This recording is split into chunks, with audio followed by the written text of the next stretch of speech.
आज आप श्रवण करेंगे शुक्रवार व्रत कथा। संतोषी माता की व्रत कथा। एक बुढ़िया माई थी, उसके 7 बेटे थे। 6 कमाने वाले थे और एक निकम्मा था। बुढ़िया माई 6 बेटों की रसोई बनाती, भोजन कराती और कुछ जूठन बचती वे सातवें को दे देती थी। परंतु वे बड़ा भोला भाला था, मन में कुछ विचार नहीं करता था। एक दिन वे बहू से बोला, देखो मेरी माँ को मुझ पर कितना प्रेम है। वे बोली, क्यों नहीं, सबका जूठा बचा हुआ जो तुमको खिलाती है। वे बोला, ऐसा हो ही नहीं सकता, मैं जब तक आंखों से ना देख लूं मान नहीं सकता। बहू ने हंसकर कहा, देख लोगे तब तो मानोगे ना। कुछ दिन बाद त्योहार आया। घर में 7 प्रकार के भोजन और चूरमे के लड्डू बनाए गए। कुछ दिन के बाद कोई त्योहार आया। घर में 7 प्रकार के भोजन और चूरमे के लड्डू बने। वे जांचने को सर दुखने का बहाना कर पतला वस्त्र सर पर ओढ़े रसोई घर में ही सो गया। वे कपड़े में से सब कुछ देख रहा था। 6 भाई भोजन करने आए। उसने देखा माँ ने उनके लिए सुंदर आसन बिछाया, नाना प्रकार की रसोई परोसी और आग्रह करके उन्हें जिमाया। वे देखता रहा। 6 भोजन करके उठे। तब माँ ने उनकी जूठी थालियों में से लड्डुओं के टुकड़े उठाकर एक लड्डू बना दिया। जूठन साफ कर बुढ़िया माँ ने उसे पुकारा, बेटा 6 भाई भोजन कर गए हैं, अब तू ही बाकी है, उठ, तू कब खाएगा। वे कहने लगा, माँ मुझे भोजन नहीं करना, मैं अब परदेश ही जा रहा हूँ। माँ ने कहा, कल जाता हो तो आज चला जा। वे बोला, हाँ आज ही जा रहा हूँ। ये कहकर वे घर से निकल गया। चलते समय स्त्री की याद आ गई और वे गौशाला में चला गया, जहाँ उसकी स्त्री कंडे थाप रही थी। वहाँ जाकर वे अपनी स्त्री से बोला, हम जावे परदेश, आवेंगे कुछ काल, तुम रहियो संतोष से, धर्म अपनो पाल। वे बोली, जाओ पिया आनंद से, हमारो सोच हटाए, राम भरोसे हम रहे, ईश्वर तुम्हें सहाय। 2 निशानी अपनी देख धरू मैं धीर, सुध मत हमारी विसारियो, रखियो मन गंभीर। वे बोला, मेरे पास तो कुछ भी नहीं है, यही एक अंगूठी है, सो ले लो और अपनी कुछ निशानी मुझे दे दो। तो वे बोली, मेरे पास क्या है, ये गोबर भरा हाथ है। ये कहकर उसकी पीठ पर गोबर के हाथ की थाप मार दी। वे चला गया। चलते चलते दूर देश पहुंचा। वहाँ एक शाहूकार की दुकान थी। वहाँ जाकर कहने लगा, भाई मुझे नौकरी पर रख लो। शाहूकार को जरूरत थी और वे बोला, रह जा। लड़के ने पूछा, तनख्वाह क्या दोगे? तो शाहूकार ने कहा, काम देखकर दाम मिलेंगे। शाहूकार की नौकरी मिली। वे सुबह 6 बजे से रात के 10 बजे तक नौकरी पर जाने लगा।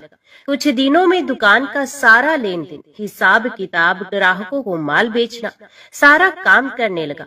शाहूकार के साथ 8 नौकर थे। वे सब चक्कर खाने लगे। ये तो बहुत होशियार बन गया। सेठ ने भी काम देखा और 3 महीने में ही उसे आधे मुनाफे का हिस्सेदार भी बना लिया। वे कुछ वर्ष में ही नामी सेठ बन गया और मालिक सारा कारोबार उस पर छोड़कर चला गया। अब बहू पर क्या बीती वो सुनो। सास ससुर उसे दुख देने लगे। सारी गृहस्थी का काम करा के उसे लकड़ी लेने जंगल में भेजते। इस बीच घर के आटे से जो भूसी निकलती उसकी रोटी बनाकर रख दी जाती और फूटे नारियल की नारेली में पानी। इस तरह दिन बीतते रहे। एक दिन वे लकड़ी लेने जा रही थी। रास्ते में बहुत सी स्त्रियां संतोषी माता का व्रत करती हुई दिखाई दी। वे वहाँ खड़ी होकर कथा सुनने लगी और उनसे पूछने लगी, हे बहनों, तुम किस देवता का व्रत करती हो और उसके करने से क्या फल मिलता है? इस व्रत को करने की क्या विधि है? यदि तुम अपने इस व्रत का विधान मुझे समझाकर कहोगी तो मैं तुम्हारा बड़ा एहसान मानूंगी। तब उनमें से एक स्त्री बोली, सुनो, ये संतोषी माता का व्रत है। इसके करने से निर्धनता, दरिद्रता का नाश होता है, लक्ष्मी आती है, मन की चिंताएं दूर होती हैं, घर में सुख होने से मन को प्रसन्नता और शांति मिलती है, निपुति को पुत्र मिलता है, प्रीतम बाहर गया हो तो शीघ्र घर आता है, कंवारी कन्या को मनपसंद वर मिलता है, राजद्वारे में बहुत दिनों से मुकदमा चल रहा हो तो वो खत्म हो जाता है, कलह क्लेश की निवृत्ति हो, सुख शांति हो जाती है, घर में धन जमा हो, पैसा जायदाद का लाभ हो, रोग दूर हो जाए तथा जो कुछ मन में कामना हो सो सब संतोषी माता की कृपा से पूरी हो जाए, इसमें कोई संदेह नहीं। वे पूछने लगी, ये व्रत कैसे किया जाए? ये भी बताओ तो बड़ी कृपा होगी। वे कहने लगी, 1.25 आने का गुड़ चना लेना, इच्छा हो तो 5.25 आने का लेना, या 1.25 रुपए का भी सहूलियत के अनुसार लेवे, बिना परेशानी और श्रद्धा व प्रेम से जितना भी बन पड़े सवाया लेना। प्रत्येक शुक्रवार को निराहार रहकर कथा सुनना, इसके बीच क्रम टूटे नहीं, लगातार नियम का पालन करना। सुनने वाला कोई न मिले तो घी का दीपक जलाकर उसके आगे या जल के पात्र को सामने रखकर कथा कहना, परंतु नियम ना टूटे। जब कार्य सिद्ध ना हो नियम का पालन करना, और कार्य सिद्ध हो जाने पर व्रत का उद्यापन करना। 3 मास में माता फल पूरा करती हैं। यदि किसी के ग्रह खोटे भी हों तो भी माता वर्ष भर में कार्य सिद्ध करती हैं। फल सिद्ध होने पर उद्यापन करना चाहिए, बीच में नहीं।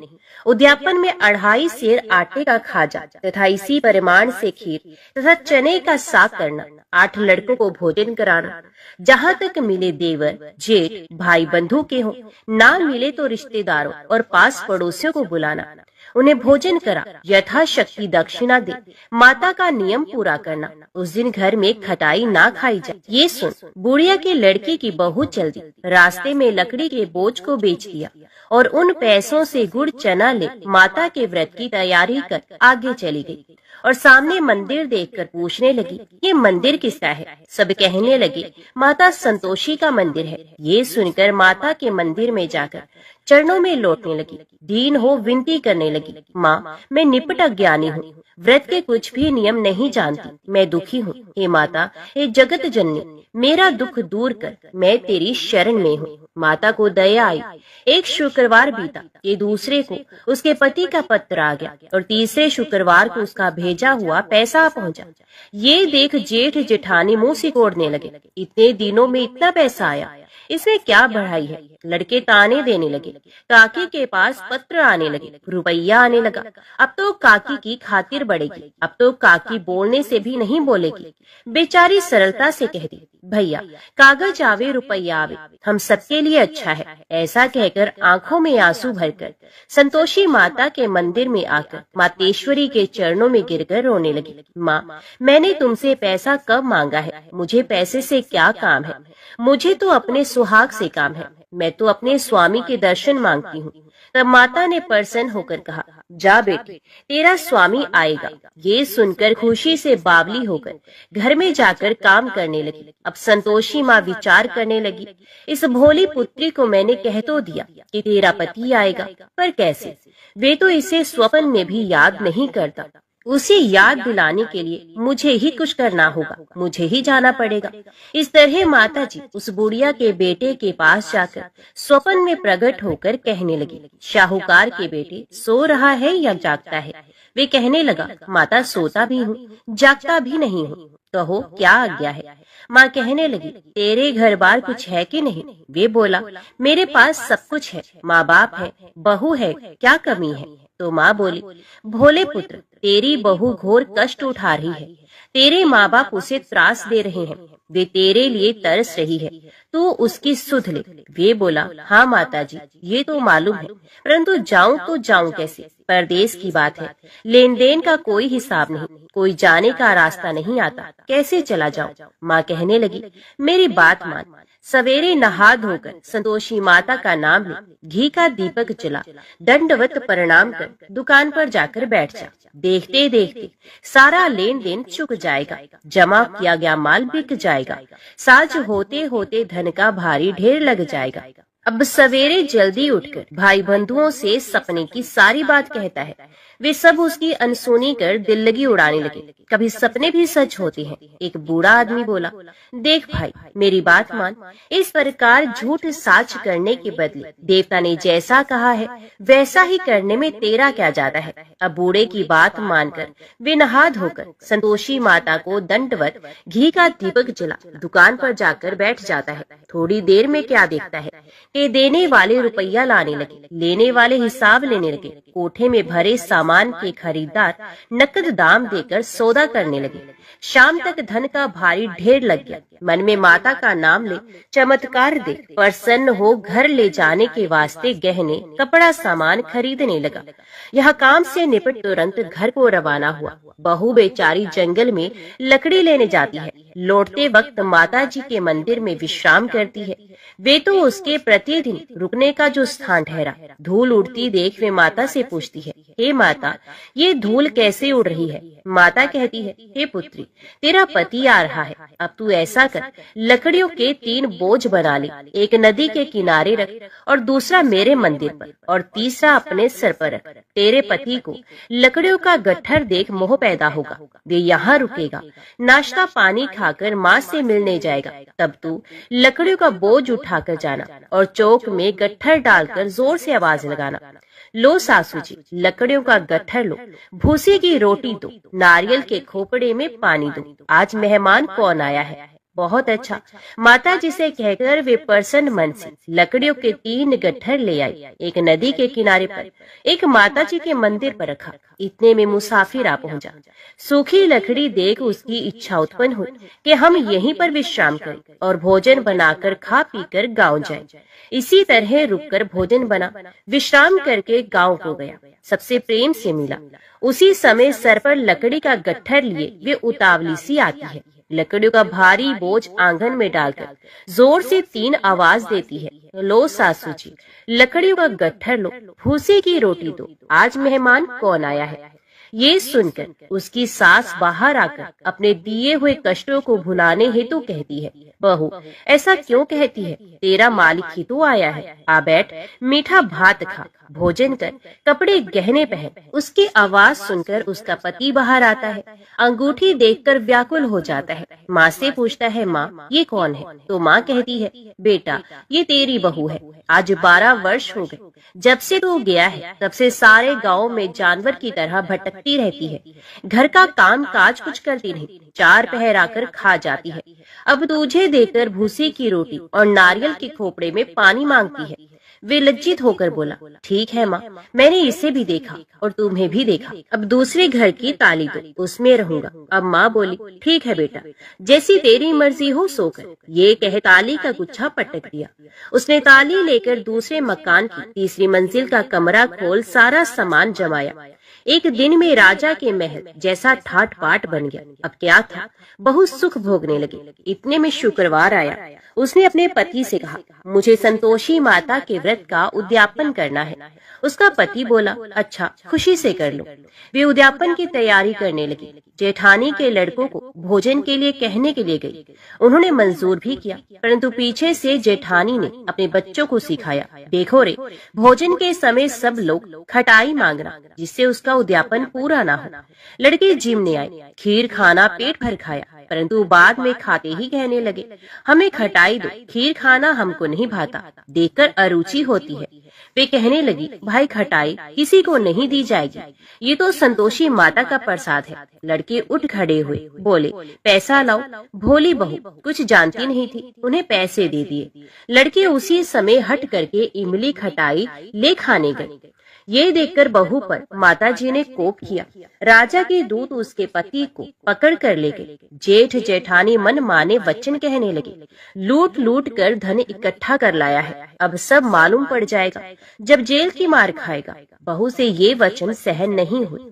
रोती हुई माता जी के मंदिर में गई और कहने लगी, हे माता, तुमने क्या किया? हंसाकर भक्तों को रुलाने लगी। तो माता बोली, बेटी, तूने उद्यापन करके मेरा व्रत भंग किया है, इतनी जल्दी सब बातें कैसे भूल गई? वे कहने लगी, माता, भूलती तो नहीं, ना कुछ अपराध किया, मैंने तो भूल से लड़कों को पैसे दे दिए थे, मुझे क्षमा कर दो, मैं फिर तुम्हारा उद्यापन करूंगी। माँ बोली, अब भूल मत करना। वे कहती है, अब भूल नहीं होगी, अब बताओ वे कैसे आएंगे? माँ बोली, जा पुत्री, तेरा पति तुझे रास्ते में आता मिलेगा। वे निकली, राह में पति आता ही मिला। वे पूछती है, तुम कहाँ गए थे? तो वे कहने लगा, इतना धन जो कमाया है उसका टैक्स राजा ने मांगा था, वे भरने गया था। वे प्रसन्न होकर बोले, भला हुआ, अब घर को चलो। घर गए। कुछ दिन बाद फिर शुक्रवार आया। वे बोली, मुझे फिर माता का उद्यापन करना है। पति ने कहा, करो। बहू फिर जेठ के लड़कों को भोजन को कहने लगी। जेठानी ने एक दो बातें सुनाई और सब लड़कों को सिखाने लगी, तुम सब लोग पहले ही खटाई मांगना। लड़के भोजन से पहले कहने लगे, हमें खीर नहीं खानी, हमारा जी बिगड़ता है, कुछ खटाई खाने को दो। वे बोली, खटाई किसी को नहीं मिलेगी, आना हो तो आओ। वे ब्राह्मण के लड़के लाकर भोजन कराने लगे। यथाशक्ति दक्षिणा दी, जगह एक एक फल उन्हें दिया। संतोषी माता प्रसन्न हुई। माता की कृपा होते ही 90वें मास में उसके चंद्रमा के समान सुंदर पुत्र प्राप्त किया। पुत्र को पाकर प्रतिदिन माता जी के मंदिर को जाने लगी। माँ ने सोचा, ये रोज आती है, आज क्यों ना इसके घर चलो, इसका आसरा देख लो। ये विचार कर माता ने भयानक रूप बनाया। गुड़ चने से सना मुख, ऊपर सूंड के समान हो, उस पर मक्खियां भिन भिन कर रही थी। देहली पर पैर रखते ही उसकी सास चिल्लाई, देखो रे, कोई चुड़ैल डाकिन चली आ रही है, लड़को इसे भगाओ, नहीं तो किसी को खा जाएगी। लड़के भगाने लगे, चिल्लाकर खिड़की बंद करने लगे। बहू रोशनदान में से देख रही थी, प्रसन्नता से पगली बन चिल्लाने लगी, आज मेरी माता जी मेरे घर आई हैं। वे बच्चे को दूध पीने से हटाती है। इतने में सास का क्रोध फट गया। वे बोली, रान, देखकर क्या उतावली हुई है, बच्चे को पटक दिया। इतने में माँ के प्रताप से लड़के ही लड़के नजर आने लगे। वे बोली, माँ, मैं जिसका व्रत करती हूँ ये वही संतोषी माता है। इतना कहकर झट से सारे किवाड़ खोल दिए। सबने माता जी के चरण पकड़ ले और विनती कर कर कहने लगे, हे माता, हम मूर्ख हैं, अज्ञानी हैं, तुम्हारे व्रत की विधि हम नहीं जानते, व्रत भंग कर हमने बड़ा अपराध किया है। हे जगमाता, आप हमारा अपराध क्षमा करें। इस प्रकार माता प्रसन्न हुई। बहू को प्रसन्न हो, जैसा फल दिया वैसा माता सबको दे, जो पड़े उसका मनोरथ पूर्ण हो। तो बोलो, संतोषी माता की जय। अभी श्रवण कीजिए वैभव लक्ष्मी व्रत की कथा। एक बड़ा शहर था। इस शहर में लाखों लोग रहते थे। पहले के जमाने के लोग साथ साथ रहा करते थे और एक दूसरे के काम आते थे, पर नए जमाने के लोगों का स्वरूप ही अलग सा है। सब अपने अपने काम में रत रहते हैं, किसी को किसी की परवाह नहीं। घर के सदस्यों को भी एक दूसरे की परवाह नहीं होती है। भजन कीर्तन, भक्ति भाव, दया माया, परोपकार जैसे संस्कार जैसे कम हो गए हैं। शहर में बुराइयां बढ़ गई हैं। शराब, जुआ, रेस, व्यभिचार, चोरी, डकैती आदि बहुत से अपराध शहर में होते हैं। कहावत है कि हजारों निराशा में एक अमर आशा छिपी हुई है। इसी तरह इतनी सारी बुराइयों के बावजूद शहर में कुछ अच्छे लोग भी रहते थे। ऐसे अच्छे लोगों में शीला और उनके पति की गृहस्थी मानी जाती थी। शीला धार्मिक प्रकृति की और संतोषी थी। उसका पति भी विवेकी और सुशील था। शीला और उनका पति ईमानदारी से जीते थे। वे किसी की बुराई नहीं करते थे और प्रभु भजन में अच्छी तरह समय व्यतीत करते थे। उनकी गृहस्थी आदर्श गृहस्थी थी और शहर के लोग उनकी गृहस्थी की सराहना करते थे। शीला की गृहस्थी इसी तरह खुशी खुशी चल रही थी, पर कहा जाता है कि कर्म की गति अटल है। विधाता के लिखे लेख कोई नहीं समझ सकता। इंसान का नसीब पल भर में राजा को रंक बना देता है और रंक को राजा। शीला के पति के अगले जन्म के कर्म भोगने बाकी रह गए होंगे कि वे बुरे लोगों से दोस्ती कर बैठा। वे जल्द से जल्द करोड़पति होने के ख्वाब देखने लगा, इसलिए वे गलत रास्ते पर चल निकला और करोड़पति की बजाय रोडपति बन गया, यानी रास्ते पर भटकते भिखारी जैसे उसकी स्थिति हो गई थी। शहर में शराब, जुआ, रेस, चरस, गांजा आदि बदियां फैली हुई थी। उसमें शीला का पति भी फंस गया। दोस्तों के साथ उसे भी शराब की लत लग गई। जल्द से जल्द पैसे वाला बनने की लालच में दोस्तों के साथ रेस, जुआ भी खेलने लगा। इस तरह बचाई हुई धनराशि, पत्नी के गहने, सब कुछ रेस जुए में गवा दिया था। समय के परिवर्तन के साथ घर में दरिद्रता और भूखमरी फैल गई। सुख से खाने की बजाय 2 वक्त के भोजन के लाले पड़ गए और शीला को पति की गालियां खाने का वक्त आ गया था। शीला सुशील और और संस्कारी स्त्री थी। उसको पति के बर्ताव से बहुत दुख हुआ, किंतु वे भगवान पर भरोसा करके बड़ा दिल रखकर दुख सहने लगी। कहा जाता है कि सुख के पीछे दुख और दुख के पीछे सुख आता ही है, इसलिए दुख के बाद सुख आएगा ही। ऐसी श्रद्धा के साथ शीला प्रभु भक्ति में लीन रहने लगी। इस तरह शीला असहनीय दुख सहते सहते प्रभु भक्ति में वक्त बिताने लगी। अचानक एक दिन दोपहर में उनके द्वार पर किसी ने दस्तक दी। शीला सोच में पड़ गई कि मुझ जैसे गरीब के घर इस वक्त कौन आया होगा, फिर भी द्वार पर आए हो अतिथि का आदर करना चाहिए। ऐसे आर्य धर्म के संस्कार वाली शीला ने खड़े होकर द्वार खोला। देखा तो एक मांझी खड़ी थी। वे बड़ी ही उम्र की लगती थी, किंतु उनके चेहरे पर अलौकिक तेज निखर रहा था। उनकी आंखों में से मानो अमृत बह रहा था। उनका भव्य चेहरा करुणा और प्यार से छलकता था। उनको देखते ही शीला के मन में अपार शांति आ गई। वैसे शीला इस मांझी को पहचानती नहीं थी, फिर भी उनको देखकर शीला के रोम रोम में आनंद आ गया। शीला मांझी को आदर के साथ घर में ले आई। घर में बिठाने के लिए कुछ भी नहीं था, अतः शीला ने सकुचाकर एक फटी हुई चादर पर उनको बिठाया। मांझी ने कहा, क्यों शीला, मुझे पहचाना नहीं? शीला ने सकुचाकर कहा, माँ, आपको देखते ही बहुत खुशी हो रही है, बहुत शांति मिल रही है। ऐसा लगता है कि मैं बहुत दिनों से जिसे ढूंढ रही थी वे आप ही हैं, पर मैं आपको पहचान नहीं सकती। मांझी ने हंसकर कहा, क्यों, भूल गई? हर शुक्रवार को लक्ष्मी जी के मंदिर में भजन कीर्तन होते हैं, तब मैं भी वहाँ आती हूँ। वहाँ हर शुक्रवार को हम मिलते हैं। पति गलत रास्ते पर चला गया। तब से शीला बहुत दुखी हो गई थी और दुख की मारी वे लक्ष्मी जी के मंदिर में भी नहीं जाती थी। बाहर के लोगों के साथ नजर मिलाते भी उसे शर्म आने लगी थी। उसने याददाश्त पर जोर दिया, पर वे मांझी को याद नहीं कर पा रही थी। तभी मांझी ने कहा, तू लक्ष्मी जी के मंदिर में कितने मधुर भजन गाती थी, अभी अभी तू दिखाई नहीं देती थी, इसलिए मुझे हुआ कि तू क्यों नहीं आती है, कहीं बीमार तो नहीं हो गई? ऐसा सोचकर मैं तुझसे मिलने आ गई। मांझी के अति प्रेम भरे शब्दों से शीला का हृदय पिघल गया। उसकी आंखों में आंसू आ गए।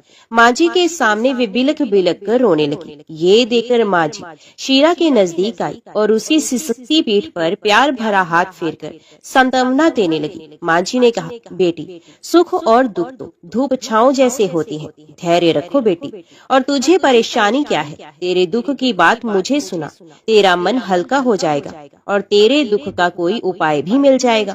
मांझी की बात सुनकर शीला के मन को शांति मिली। उसने मांझी से कहा, माँ, मेरी गृहस्थी में भरपूर सुख और खुशियाँ थी। मेरे पति भी सुशील थे। अचानक हमारा भाग्य हमसे रूठ गया। मेरे पति बुरी संगति में फंस गए और बुरी आदतों के शिकार हो गए तथा अपना सब कुछ गवा बैठे हैं तथा हम रास्ते के भिखारी जैसे बन गए हैं। ये सुनकर मांझी ने कहा, ऐसा कहा जाता है कि कर्म की गति न्यारी होती है। हर इंसान को अपने कर्म भुगतने ही पड़ते हैं, इसलिए तू चिंता मत कर। अब तू कर्म भुगत चुकी है, अब तुम्हारे सुख के दिन अवश्य आएंगे। तू तो माँ लक्ष्मी जी की भक्त है। माँ लक्ष्मी जी तो प्रेम और करुणा के अवतार है। ये अपने भक्तों पर हमेशा ममता रखती हैं, इसलिए तू धैर्य रखकर माँ लक्ष्मी जी का व्रत कर, इससे सब कुछ ठीक हो जाएगा। माँ लक्ष्मी जी का व्रत करने की बात सुनकर शीला के चेहरे पर चमक आ गई। उसने पूछा, माँ, लक्ष्मी जी का व्रत कैसे किया जाता है? वे मुझे समझाइए, मैं ये व्रत अवश्य करूंगी। मांझी ने कहा, बेटी, माँ लक्ष्मी जी का व्रत बहुत सरल है। उसे वर्ध लक्ष्मी व्रत या वैभव लक्ष्मी व्रत भी कहा जाता है। ये व्रत करने वाले की सब मनोकामना पूर्ण होती हैं। वे सुख, संपत्ति और यश प्राप्त करता है। ऐसा कहकर मांझी वैभव लक्ष्मी व्रत की विधि कहने लगी। बेटी, वैभव लक्ष्मी व्रत वैसे तो सीधा सादा व्रत है, किंतु कई लोग ये व्रत गलत तरीके से करते हैं, अतः उसका फल नहीं मिलता। कई लोग कहते हैं कि सोने के गहने की हल्दी कुमकुम से पूजा करो, बस व्रत हो गया, पर ऐसा नहीं है। कोई भी व्रत शास्त्रीय विधि से करना चाहिए, तभी उसका फल मिलता है। सच्ची बात ये है कि सोने के गहनों का विधि से पूजन करना चाहिए। व्रत की उद्यापन विधि भी शास्त्रीय विधि से करना चाहिए। ये व्रत शुक्रवार को करना चाहिए। प्रातः काल स्नान करके स्वच्छ कपड़े पहनो और सारा दिन जय माँ लक्ष्मी का रटन करते रहो। किसी की चुगली नहीं करनी चाहिए। शाम को पूर्व दिशा में मुंह करके आसन पर बैठ जाओ। सामने पाटा रखकर उस पर रुमाल रखो। रुमाल पर चावल का छोटा सा ढेर करो। उस ढेर पर पानी से भरा तांबे का कलश रख दो। कलश पर एक कटोरी रखो। उस कटोरी में एक सोने का गहना रखो। सोने का ना हो तो चांदी का भी चलेगा। चांदी का ना हो तो नकद रुपया भी चलेगा। बाद में घी का दीपक जलाकर अगरबत्ती सुलगा कर रखो। माँ लक्ष्मी जी के बहुत स्वरूप है और माँ लक्ष्मी जी को श्रीयंत्र अति प्रिय है। अत वैभव लक्ष्मी के पूजन विधि करते वक्त सर्वप्रथम श्रीयंत्र और लक्ष्मी जी के विधि स्वरूपों का सच्चे दिल से दर्शन करो। उसके बाद लक्ष्मी स्तवन का पाठ करो। बाद में कटोरी में रखे हुए गहने या रुपए को हल्दी, कुमकुम और चावल चढ़ाकर पूजा करो और लाल रंग का फूल चढ़ाओ। शाम को कोई मीठी चीज बनाकर उसका प्रसाद रखो। ना हो सके तो शक्कर या गुड़ भी चल सकता है। फिर आरती करके 11 बार सच्चे हृदय से जय माँ लक्ष्मी बोलो। बाद में 11 या 21 शुक्रवार ये व्रत करने का दृढ़ संकल्प माँ के सामने करो और आपकी जो मनोकामना हो ये पूरी करने को माँ लक्ष्मी जी से विनती करो। फिर माँ का प्रसाद बांट दो और थोड़ा प्रसाद अपने लिए भी रख लो। अगर आप में शक्ति हो तो सारा दिन उपवास करो और सिर्फ प्रसाद खाकर शुक्रवार का व्रत करो। ना शक्ति हो तो एक बार शाम को प्रसाद ग्रहण करते समय खाना खा सकते हैं। अगर थोड़ी शक्ति भी ना हो तो 2 बार भोजन कर सकते हैं। बाद में कटोरी में रखा गहना या रुपया भी ले लो। कलश का पानी तुलसी की क्यारी में डाल दो और चावल पक्षियों को डाल दो। इसी तरह शास्त्रीय विधि से व्रत करने से उसका फल अवश्य मिलता है। इस व्रत के प्रभाव से सब प्रकार की विपत्ति दूर होकर आदमी मालामाल हो जाता है। संतान ना हो तो संतान प्राप्ति होती है। सौभाग्यवती स्त्री का सौभाग्य अखंड रहता है। कुंवारी लड़की को मनभावन पति मिलता है। शीला ये सुनकर आनंदित हो गई। फिर पूछा, माँ आपने वैभव लक्ष्मी व्रत की जो शास्त्रीय विधि बताई है वैसे मैं अवश्य करूंगी, किंतु उसकी उद्यापन विधि किस तरह करनी चाहिए ये भी कृपा करके सुनाइए। माँ जी ने कहा, 11 या 21 जो मन्नत मानी हो उतने शुक्रवार ये वैभव लक्ष्मी व्रत पूरी श्रद्धा और भावना से करना चाहिए। व्रत के आखिरी शुक्रवार को खीर का नैवेद्य रखो। पूजन विधि हर शुक्रवार को करते हैं वैसे ही करनी चाहिए। पूजन विधि के बाद श्रीफल फोड़ो और कम से कम 7 कुंवारी या सौभाग्यशाली स्त्रियों को कुमकुम का तिलक करके वैभव लक्ष्मी व्रत की एक पुस्तक उपहार में देनी चाहिए और सबको खीर का प्रसाद देना चाहिए। फिर धन लक्ष्मी स्वरूप वैभव लक्ष्मी स्वरूप माँ लक्ष्मी जी की छवि को प्रणाम करें। माँ लक्ष्मी जी का ये स्वरूप वैभव देने वाला है। प्रणाम करके मन ही मन भावुकता से माँ की प्रार्थना करते वक्त कहें कि हे माँ धन लक्ष्मी, हे माँ वैभव लक्ष्मी, मैंने सच्चे हृदय से आपका व्रत पूर्ण किया है, तो हे माँ हमारी मनोकामना पूर्ण कीजिए, हमारा सबका कल्याण कीजिए। जिससे संतान ना हो उसे संतान देना, सौभाग्यशाली स्त्री का सौभाग्य अखंड रखना, कुंवारी लड़की को मनभावन पति देना। आपका ये चमत्कारी वैभव लक्ष्मी व्रत जो भी करे उसकी सब विपत्ति को दूर करना, सबको सुखी करना। हे माँ आपकी महिमा अपरंपार है। माँ जी के पास से वैभव लक्ष्मी व्रत की शास्त्रीय विधि सुनकर शीला भाव विभोर उठी। उसे लगा मानो सुख का रास्ता मिल गया। उसने आंखें बंद करके मन ही मन उसी क्षण संकल्प लिया कि हे वैभव लक्ष्मी माँ, मैं भी माँ जी के कहे अनुसार श्रद्धा पूर्वक शास्त्रीय विधि से वैभव लक्ष्मी व्रत 21 शुक्रवार तक करूंगी और व्रत की शास्त्रीय रीति के अनुसार उद्यापन भी करूंगी। शीला ने संकल्प करके आंखें खोली तो सामने कोई नहीं था। वे विस्मित हो गई कि माँ जी कहाँ चली गई। ये माँ जी कोई दूसरा नहीं, साक्षात लक्ष्मी जी ही थी। शीला लक्ष्मी जी की भक्त थी, इसलिए अपने भक्त को रास्ता दिखाने के लिए माँ लक्ष्मी देवी माँ जी का स्वरूप धारण करके शीला के पास आई थी। दूसरे दिन ही शुक्रवार था। प्रातः काल स्नान करके स्वच्छ कपड़े पहनकर शीला मन ही मन श्रद्धा और पूरे भाव से जय माँ लक्ष्मी का मन ही मन जप करने लगी। सारा दिन किसी की चुगली नहीं की। शाम हो तब हाथ पांव मुंह धोकर शीला पूर्व दिशा में मुंह करके बैठी। घर में पहले तो सोने के बहुत से गहने थे, पर पति ने गलत रास्ते पर चलकर सब गिरवी रख दिए, पर नाक की कील बच गई थी। नाक की कील निकालकर उसे धोकर शीला ने कटोरी में रख दिया। सामने पाटे पर रुमाल रखकर मुट्ठी भर चावल का ढेर कर दिया। उस पर तांबे का कलश पानी भरकर रखा। उसके ऊपर कील वाली कटोरी रखी। फिर विधि पूर्वक वंदन, स्तवन, पूजन वगैरह किया और घर में थोड़ी शक्कर थी, वे प्रसाद में रखकर वैभव लक्ष्मी व्रत किया। ये प्रसाद पहले पति को खिलाया। प्रसाद खाते ही पति के स्वभाव में फर्क पड़ गया। उस दिन उसने शीला को नहीं मारा, सताया भी नहीं। शीला को बहुत आनंद हुआ। उसके मन में वैभव लक्ष्मी व्रत के लिए श्रद्धा और भी बढ़ गई। शीला ने पूर्ण श्रद्धा भक्ति से 21 शुक्रवार तक व्रत किया। 21वें शुक्रवार को विधि पूर्वक उद्यापन विधि करके 7 स्त्रियों को वैभव लक्ष्मी व्रत की 7 पुस्तकें उपहार में दी। फिर माता जी के धन लक्ष्मी स्वरूप की छवि को वंदन करके भाव से मन ही मन प्रार्थना करने लगी। हे मां धन लक्ष्मी, मैंने आपका वैभव लक्ष्मी व्रत करने की जो मन्नत मानी थी, वे व्रत आज पूर्ण किया है। हे मां, मेरी हर विपत्ति को दूर करो, हमारा सबका कल्याण करो। जिसे संतान ना हो उसे संतान दो। सौभाग्यवती स्त्री का सौभाग्य अखंड रखना। कुंवारी लड़की को मनभावन पति देना। जो कोई आपका ये चमत्कारी वैभव लक्ष्मी व्रत करे, उसकी सब विपत्ति को दूर करना, सबको सुखी रखना। माँ, हे माँ, आपकी महिमा अपार है। ऐसा बोलकर लक्ष्मी जी के धन लक्ष्मी स्वरूप की छवि को प्रणाम किया। इस तरह शास्त्रीय विधि से शीला ने श्रद्धा से व्रत किया और तुरंत ही उसे फल मिला। उसका पति सही रास्ते पर चलने लगा और अच्छा आदमी बन गया तथा कड़ी मेहनत से व्यवसाय करने लगा। धीरे धीरे समय परिवर्तित हुआ और उसने शीला के गिरवी रखे हुए गहने भी छुड़ा लिए। घर में धन की बाढ़ सी आ गई। घर में पहले जैसे सुख शांति छा गई। वैभव लक्ष्मी व्रत का प्रभाव देखकर मोहल्ले की दूसरी स्त्रियां भी शास्त्रीय विधि से माता वैभव लक्ष्मी का व्रत करने लगी। हे मां धन लक्ष्मी, आप जैसे शीला पर प्रसन्न हुई, उसी तरह आपका व्रत करने वाले सब पर प्रसन्न होना, सबको सुख शांति देना। जय धन लक्ष्मी माँ, जय वैभव लक्ष्मी माँ। अभी श्रवण करते हैं माता लक्ष्मी की आरती। जय लक्ष्मी माता मैया, जय लक्ष्मी माता, तुमको निश दिन सेवत हर विष्णु विधाता। ओम जय लक्ष्मी माता, उमा रमा ब्रह्माणी, तुम ही जग माता। सूर्य चंद्रमा ध्यावत नारद ऋषि गाता।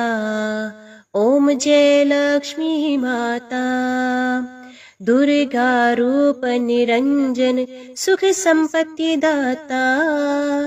जो कोई तुमको ध्याता, रिद्धि सिद्धि धन पाता। ओम जय लक्ष्मी माता, तुम पाताल निवासिनी, तुम ही शुभ दाता।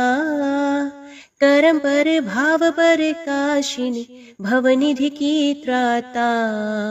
ओम जय लक्ष्मी माता, जिस घर तुम रहती माँ, सब सद्गुण आता। सब संभव हो जाता, मन नहीं घबराता।